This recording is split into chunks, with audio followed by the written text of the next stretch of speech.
How y'all doing? Good. How you doing? I had to break the silence a little bit. Everybody was staring a little bit. We didn't get to talk to you after you got picked. Just saw some videos. It seemed like it was pretty emotional. What was that day like for you? It was very emotional. I'm blessed. I'm grateful. I've been working for this for 20 years. So when you work for something for so long, and then you see that all the work has an outcome, and you see the results from it. Yeah, it's a special moment for me and my family. What was your reaction when you heard during the pre-draft process that the NFL changed the kickoff rules? Because at first, they didn't. So everybody was talking to me about punt return. But when they changed it, it kind of added a little bit more value to me, and really the rest of the running backs, because that's something that we can place in our bag and we can do on the field and add to our skill set. So I was pretty happy. I was pretty happy to say the least. How do you think that'll work? Like, have you watched, I guess, XFL film of how it worked? Like, it's not going to be like college kickoff returns with different alignments and stuff. How do you think it'll work?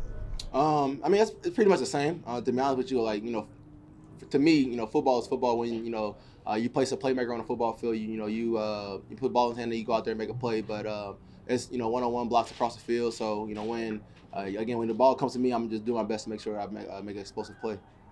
What was your contact like with the Giants during the pre-draft?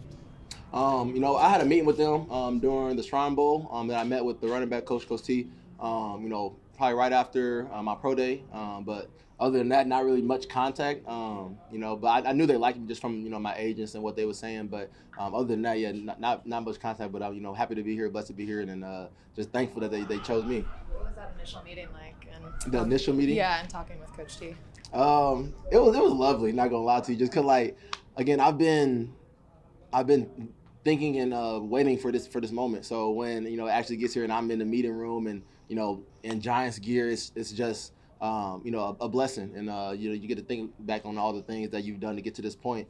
But that meeting was it was good. It was definitely good. That was just something that's been discussed a lot in your past. But why did it take you so long to transition to running back? That's a great question. I've always knew, I wanted to play running back, but, just never had the opportunity to. The opportunity was really at receiver. And at Iowa, we had some really great running backs. At Purdue, we had great running backs. So I kind of just, did what the team needed me to do. They needed me to be a receiver, so I went out there and did the best I could at the position. How did it change? Like, did you finally wear them down and say, like, hey, I'm your guy? Or did they come to you? Like, how did you actually get to do what you wanted to do? Yeah, so, at first it was Coach Walt, so the head coach at Purdue, and the running back coach, Coach C. But Coach Walt was initially the one that came to me and said, hey, you're a pretty good receiver, but you can be a really good running back, if you put your mind to it. Because he was watching my film, seeing that, when I had the ball in my hands, I could be very explosive, but it just, which is the easiest way to get you the ball, a receiver or a running back. And I, kind of just betted on myself. I knew that I could play running back because I played it my whole life. I just changed to receiver. It was actually easier to transition to running back than it was to go to receiver, because the receiver is different techniques, different things that you have to do to be successful at that position. So when I went back to running back, everything kind of came naturally. I just had to be more detailed. Be more focused on the details and more focused on the fundamentals of the position. Do you think you would have been drafted if you were still a receiver?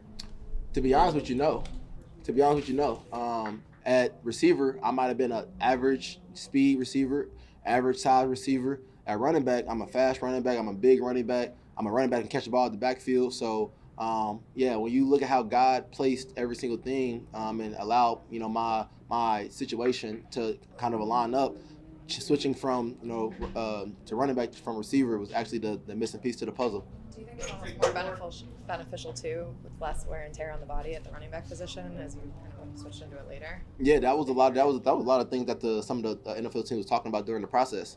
Was just the wear and tear on my body is minimal.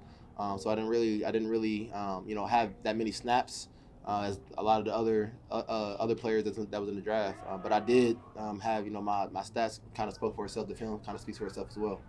You said it was kind of natural to go back to running back, but just at the highest level of having to read everything so fine. Like, how much has that been an adjustment to be able to do it? Not just like in high school where you're probably just the best athlete on the field.